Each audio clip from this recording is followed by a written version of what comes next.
Sikat na Thai group na Tilly Birds sa Thailand gusto makakalab si Sarah Geronimo.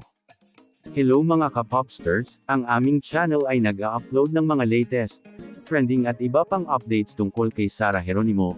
Kung gusto mong nakakapanood nito, please consider to subscribe upang mas updated ka sa mga bago naming videos.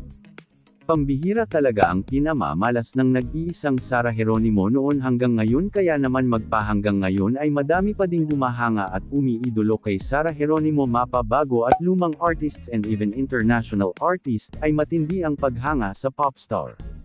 Dahil dito isa na namang sikat na grupong Tilly Birds from Thailand ang lubos na hinahangaan at pinapakinggan ang mga kanta ng nag-iisang Sarah Geronimo. Ito ay nag-trending matapos aminin ng grupo ang paghanga nito kina Sarah Geronimo at Kyla, at gusto ng grupo na magkaroon ng collaboration.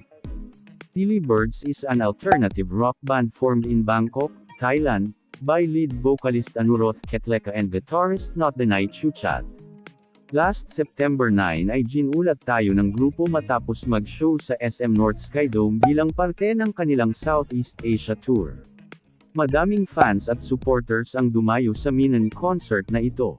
Samantala, hindi naman makapaniwala si Sarah Geronimo na madaming international artists and band group ang humahanga sa kanya.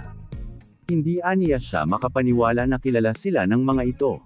Ayon sa legit source ay napaka down to earth ang reaksyon ng popstar sa balitang ito. Still, makikita kay Sarah ang pagiging humble nito sa kabila ng natatanggap niyang recognition around the world. Please hit the like button, share and please consider to subscribe our official YouTube channel para updated ka sa mga latest news tungkol kay Sarah Geronimo.